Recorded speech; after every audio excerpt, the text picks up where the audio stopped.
Hello and welcome to the Writer's Workshop, episode 23, Attack of the Clones Electric Boogaloo. Now, just to let everyone know and quell anyone's concerns, I am in fact not dead. I was bedridden with gay anal AIDS for a while, so take that as you will. But for right now, let's jump right into Writer's Workshop. So, what do we got today? We got a story called Princesses Get Scared Too, rated E for pedophiles. And we have it for Slice of Life, and with characters Princess Celestia and Princess Luna by good friend of mine, ChappedPenuinLips. Now, you've been wanting to get this done for a while, so have been a lot of you, but these go in no particular order. And for all you little shits out there, I would just like to remind you that it is exactly one story per author to be submitted into the workshop. That's right, it is one, and I'm going to put in little parentheses, one story that you can submit. Some of you decided to put your entire portfolio in there. That ain't gonna fly. And if I already reviewed one, the rest of them are getting chucked into the recycle bin or getting outright deleted. So y'all better choose which one you want more reviewed before I choose one myself. Without further ado, back to this story of Princess Gets Scared Too. We have for a description, even for a princess, growing up can be scary. Luckily for Princess Luna, she doesn't have to do it alone. Now, I'm going to have fun with this one, A, because I like the princesses. I've always enjoyed princessly bonding stories. It's cool. Call me a little biased for that, but let's just get that out of the way. And I'm going to read this with a little twinge of some fun. So, that's remnant of the gay anal AIDS. I'm sorry. So, oh yeah, I never mentioned, I'm your host, Flammenwerfer, and here we go. If y'all didn't know that already.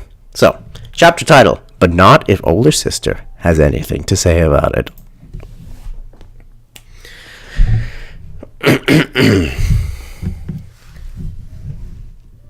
Luna, get out from under there, please, Celestia begged, her head angled and neck outstretched as she attempted to peek around the bed leg. No, you can't make me, her sister whimpered. And guys, I'm just fucking winging it here. Celestia sighed. It was already hard enough to see with the only light in Luna's bedroom seeping in from the hallway. To make it harder, for a reason beyond her, Luna had taken refuge under her bed and was committed to not coming out. Luna, it's your birthday. All your friends are waiting downstairs for you. Don't you want to open your presents and play games with your friends? No, I don't even know those ponies, Luna said, followed by a squeaky, Celestia groaned. She didn't need to see her sister to know she was in her usual pouting pose, chin up, forelegs crossed, and her signature bottom lip puffed out like a swell, just as adorable as it was irritating. Whatever could that filly want? I don't remember being so unhappy on my 12th birthday, or any birthday come to think of it, she thought. You need to come downstairs. Firm as her voice, Celestia jabbed a stringent forehoof onto the marble floor, standing as straight as a soldier. Go away, dear. I won't be alone, Luna whined, softer now. Celestia's stature held abiding. She pressed her lips into a line, gritted her teeth. Barely audible simmering like a leaky tire escaped her. I put a lot of time and effort into this party for you. Now don't make me say it again. Come downstairs. Your friends are waiting for you. She pointed a stern foreleg towards the door, and her eyebrows curled inwards. A few tense moments passed, and Luna hadn't budged. Celestia had enough of these shenanigans. Standing tall and her chest puffed out, she marched towards Luna. That's it, Luna. You're going to get down there, and you're going to... Her eyes fell pitifully on her younger sibling. Jesus. Tears rolled down Luna's flushed blue face as she Jesus Christ. frantically tried to wipe them away. In a beat, Celestia's voice softened. "Lulu, what's wrong?" She lowered her head to be by her sister's side. "Go away, Tia," Luna choked out, staggering over her tears. An overwhelming weight fell on Celestia's heart, and the feelings of sympathy flooded her chest. Her eyes softened, and she whispered, "Lulu, go away, Tia," she shouted, uncoiling herself from her fetal-like position to lash out, only to be stopped by a sharp, painful collision with the bottom of the bed frame. "Oh," she whispered, and clutched for the top of her head. Celestia struggled to see her sister like this. It made her heart wrench. The longer she looked, the more her heart tightened until she couldn't take it anymore. Celestia wrapped her forehooves around Luna and embraced her in a bear hug. Hesitantly, Luna embraced her back and hung on to her sister with as much strength as she could muster as she continued to sob. Luna kept on, irregularly taking harsh breaths, sniveling and bawling like a newborn foal. Celestia leaned in and kissed the bump on her sister's head and caressed her back. Slowly but surely, her breathing steadied, and her eyes dammed. Luna pulled away and rubbed the rawness under her eyes. Please excuse the audience in the background. Under her eyes, the last of her tears traced their way down her cheeks and dribbled onto the floor. With glossy, quivering eyes, Luna stared at Celestia's chest, giggity, then moved her way up to look her sister in the face before her eyes cowered back to the floor. "I'm sorry." "It's all right. We all get upset sometimes." Celestia offered a comforting smile, despite knowing Luna wasn't going to see it. Luna looked up innocently. "Not that." "Oh, it's not that," she pointed to Celestia's chest gaiety with a droopy foreleg. "I got snot on your coat." Her gaze fell back to the floor in embarrassment, and she wiped away at the remaining wetness in her eyes.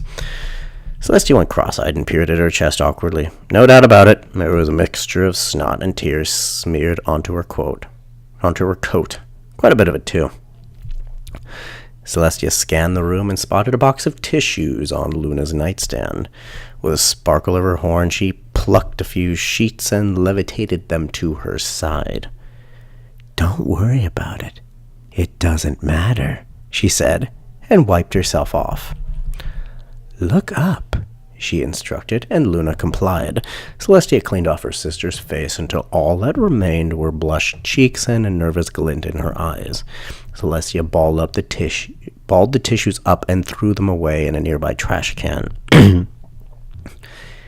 "Do you want to tell me what that was about, or?" Celestia mused. Luna, eyes glued to the floor, mumbled, "You wouldn't understand." Celestia furrowed her brow. "Oh, really? Why not?" "You just wouldn't," Luna said, even more distorted than the first time. "What makes you think I wouldn't understand?"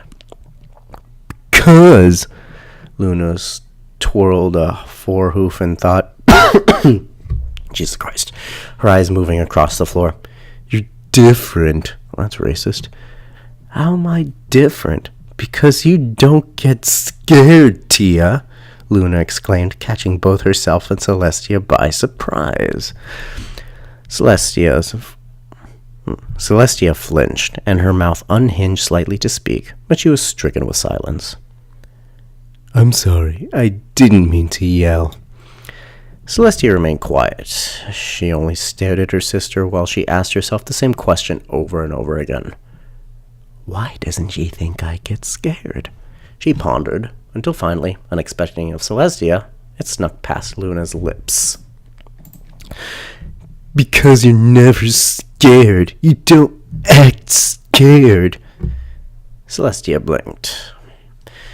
"Don't you think I was just scared now?" Luna's eyes paused, and she stared blankly at the floor. Celestia waited. God damn it. Luna's quiet response emerged from the silence. "Yeah. Then what is it you don't think I'd be scared of? You can tell me." Luna paused for a few seconds, then sighed. It's complicated, she muttered, her eyes fixed on Celestia's chest, giggity. Celestia blinked at Luna and blankly stared at her head as her mind ventured elsewhere. About half a minute passed before she reacquainted herself with reality. She opened her mouth to speak, then clamped it shut again. Celestia opened her mouth once more, but once again flinched. She took a deep breath, then placed a comforting hoof on her sister's shoulder. "Lulu," she managed, "what are you scared of?" Luna scratched the back of her neck and swallowed. "Growing up, I guess." "What's wrong with growing up?" Celestia asked, placing her haunches beside her sister. Luna pushed her two hooves together, mindlessly as she fumbled for an answer in her head. "I don't know," she said softly. Celestia squinted. "So you're scared of getting older, but you don't know why?" Luna paused, her forelegs dropping back to the floor. "No, I mean..." She pressed her lips together and thought, it's hard to explain. I don't know if I want to be a princess. I do, but sometimes I don't." She traced little circles across the floor with her hoof. Celestia watched her trace for a few moments without speaking. I think that all the time." Luna's head snapped around, and her eyes widened at Celestia. "Really?" she shrieked. Celestia grimaced for a second, and nodded, a gentle smile across her face. "I don't believe you, but you're also so... Celestia interrupted with a smirk. "Proper, professional, punctual, sickeningly enthusiastic, responsible, elegant. I was going to say bossy, but those work too." Celestia's smug grin turned into a frown. Her eyes narrowed. Luna giggled, her hoof raised to conceal her sheepish grin. "Ha ha ha. Very funny." Celestia rolled her eyes. "But yes, believe it or not, I have days I don't want to be a princess at all. I may not be a kid anymore, but that doesn't mean I don't miss the days I was allowed to be." She sighed, looking off in the distance, sifting through her memories. Luna cleared her throat, pulling Celestia back to reality. "That's great, Tia, but what about now? Now you're grown up. You're not a kid anymore. You're always busy. You're at court all day. I'm turning 13 next year. That means I'll have to start going to court too. I don't want to go to court." Celestia opened her mouth, but it was cut off before she could speak. "Don't tell me it's what I have to do, because I know I have to do it," snapped Luna, upset. She sighed. "I don't want to be a princess. I see what you have to go through, and I don't want to. At least not that soon. Most fillies my age don't have to start worrying Most fillies my age don't have to start worrying about jobs or anything like that until they're 18. That's 5 more years than I get. It's 8 more than you got. It's so unfair." Luna wilted, her head hanging hopelessly. Celestia scratched her leg around her sister and pulled her close enough so Luna's back stretched. I said stretched, you heard stretched. Her leg around her sister and pulled her close so Luna's back was resting against her chest. "I know there's nothing you can tell me to make it any better. It is what it is. I'm just upset about it." Celestia squeezed her sister lovingly. "Maybe I could talk to the council about it." "You're not allowed to. You know that." "I'm the princess. I'm the authority." Luna tilted her head back and peered at Celestia. "They don't take orders from you until you're 50. Remember the rule Star Swirl made?" Celestia had sighed as soon as her sister said Star Swirl. She loved the old wizard dearly, but he made it rather hard to run a monarchy by limiting the power of the monarch. "It's okay, sis. Like I said, it's fine." Uncomfortable, Celestia shifted herself, released her grip on Luna, and lay back against the frame of the bed. "Think, Celestia, think." It wasn't often she was at a loss for words. She would spend all day speaking with diplomats, citizens, guards, and councils, so it was rare she'd go out a long time without talking. Now that she needed to speak, she was clueless as to what she should say. Suddenly, an idea sprouted in her mind. She sat up as straight as a yardstick.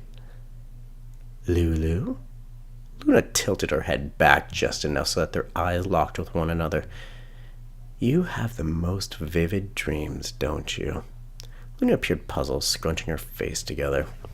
I do, but I don't see what that has to do with anything. Celestia nodded. When I started court, I was excited. I thought all the problems I'd be able to solve and all the different ponies I'd meet, all the adoration I'd get. I had already decided it was going to be a dream come true before the first day. I wish, said Luna, followed by a huff to blow her messy mane out of her eyes. Celestia cracked a smile. I said at first. I was nervous, yes, but I was excited more than anything. And do you want to guess how long it took before my excitement turned to boredom? Tia, this isn't making me feel bad. 45 minutes. It took me 45 minutes before I wanted to quit. I knew very little about the issues that were occurring. I was in a constant rush to eat, change clothes, and even use the bathroom. Guards followed me everywhere around the castle, and by the end of the day, I'd exhausted my entire vocabulary. Do you know what risible means? I'm guessing it means something like miserable. That's what I thought too, but judging by the reaction I received from the council, that was an inappropriate way to describe a tragic divorce settlement. Luna blinked. Divorce settlement? Never mind that, Celestia interrupted. By the end of the day, I was done being a princess. I never wanted to do it again, but I still had one more court session to get through before I could go back to my quarters. During that session, I met a stallion by the name of Marco Fola. Jesus Christ. He was a positive soul, chipper, and he had so many bright ideas. I was enthralled by him. He talked about voyaging across the seas, discovering new lands for Equestria, making Equestria rich with salt, tons of ludicrous things.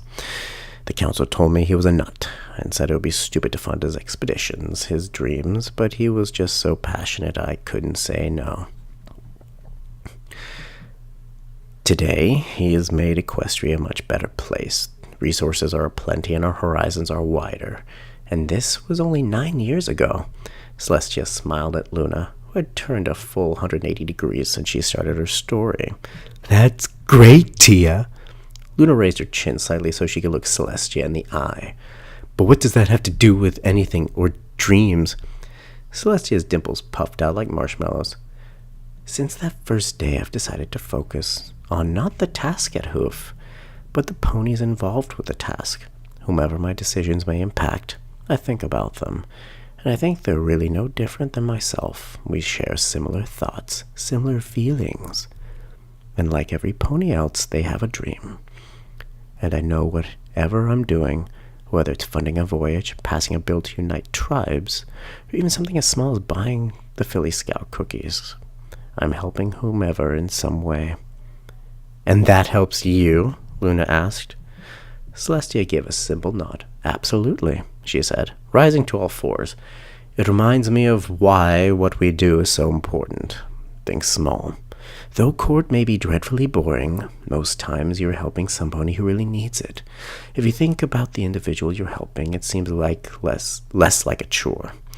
And when it's over, you feel all giddy inside. Trust me. Luna rubbed the back of her neck. Yeah, I guess that makes me feel a little better. Celestia sucked in her lips, then clicked her tongue. What is it, Lulu? It doesn't sound like it makes you feel any better. It does, honest, she stopped. But? Celestia leaned in. But what about my dream? Helping ponies is nice and all, but it's a lot, you know? I still want to be me, and me isn't sitting in a throne room all day and meetings and all that gobbledygook you do. Celestia chuckled. Ah, rulers sacrifice. They must give up their own dream for the greater good. Luna kicked her hoof into the ground. Yeah. Well, what if I told you that isn't true? Then you'd be a liar, Tia. Celestia burst with laughter. I'm not lying, Luna, I promise. Oh, yeah? Luna sneered. Then why is it you're always busy? Like you said, you're busy all the time. You barely have time to yourself. Well, how much time do you think it took for me to set up that party of yours going on downstairs? Celestia said, watching as Luna's cheeks flamed from within. I have more free time than I lead on. And when I said the guards were all over me, that was just to begin with. Over time, they become less and less suffocating. I promise. Luna returned her sister's warm smile, but only for a second. She blinked as another question emerged from her head. What's your dream, then? Celestia raised a hoof to her chin, cocking her head slightly. Honestly, she said, I really don't know yet. I really like tea. I also like science, but I like politics too, so maybe I lucked out. Celestia shrugged. Well, Luna sat poised for the first time of the conversation. I like painting. And that's why your night is always so beautiful. Luna's blush giggity intensified. Thank you, she whispered. Oh, it's a whisper. Thank you, she whispered. A moment later, she threw her forelegs around her older sister and squeezed as hard as she could, earning an from Celestia. Really? Thank you, Luna repeated, nuzzling Celestia's chest with her muzzle. Giggity. You're the best older sister I could ever have, she cheered, pulling back just enough so Celestia could see her toothy grin. It was Celestia's turn to blush as her white cheeks turned rosy.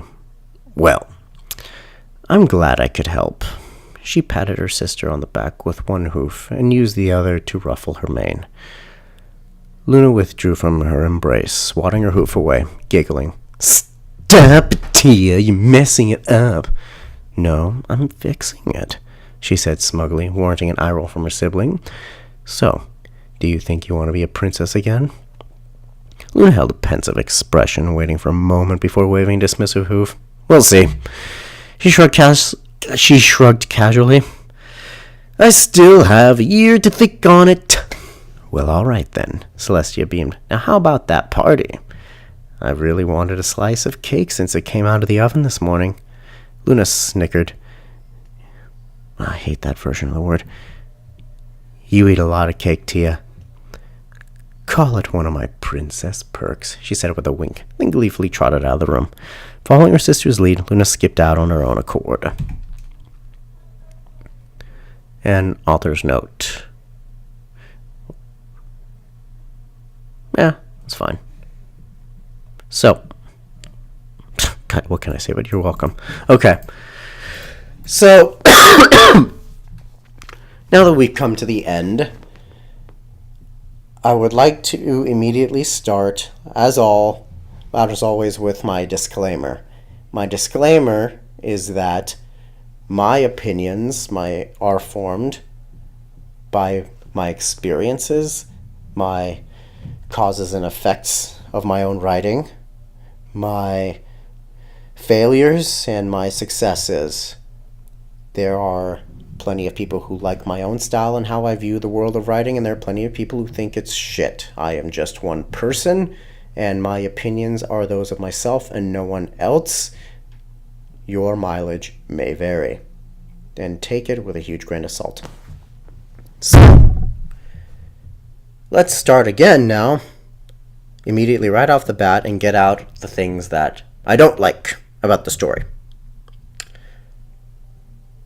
The really main thing that I wouldn't say I don't like, but it's more like I'm not fond of and I kind of noticed it, is remember when Celestia called attention to Luna's dreams? Well, she never really expanded that much on it, even when Luna kind of asked her about it. Like, it just felt incomplete. Of course, Luna got what she was looking for. Celestia got what she was looking for. It all ended well for everyone, and the emotions felt real. But in the end, I felt like the idea of the whole "you have the most vivid dreams," while it was a segue to a much more meaningful conversation, I don't think it was capped up properly. It's almost like a slight little plot hole that really wasn't too relevant to the end of the story, but it was introduced and just kind of never finished. That's about it. I just noticed that. It could have definitely added some extra emotion into the story. Not like there wasn't any to begin with, but just what I saw.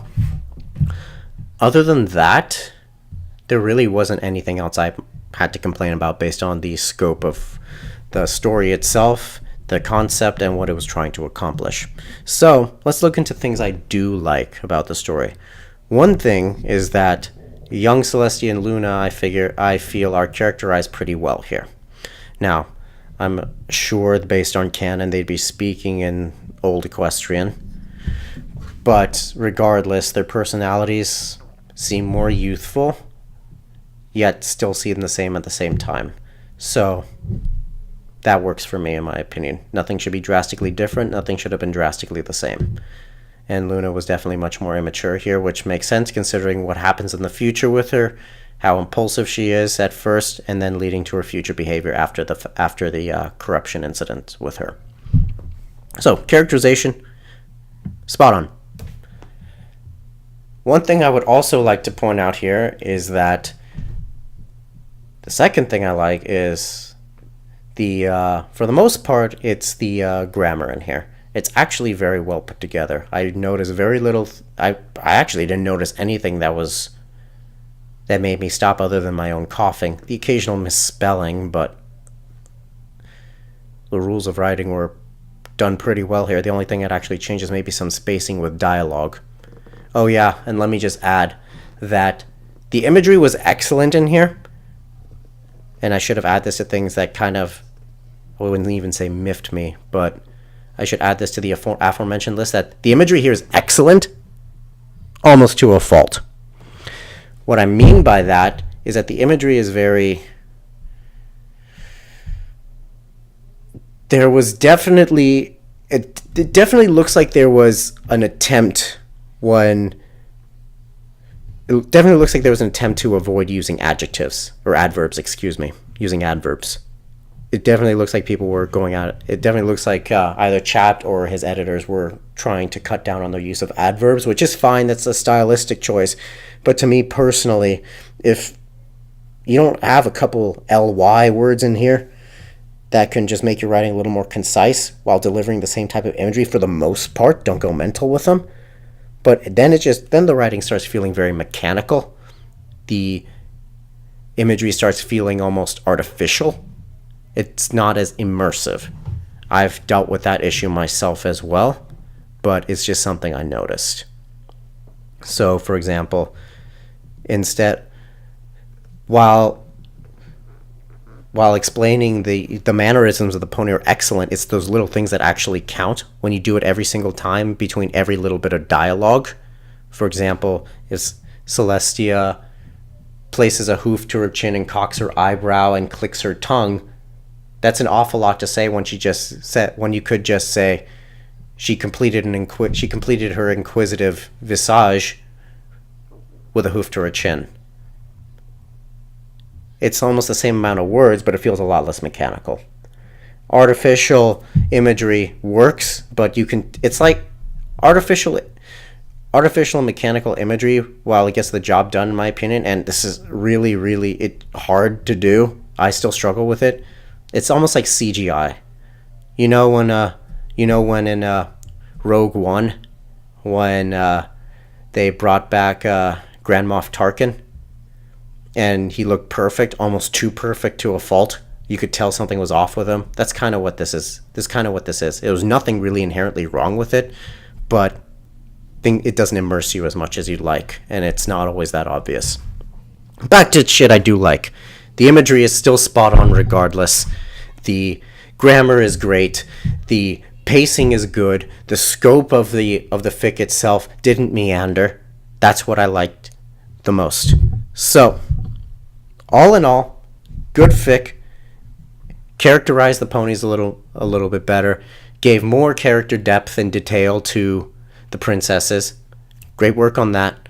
And I'm happy to say, good fic. I liked it. So, rate it probably in this, rating it amongst its peers, 9 out of 10.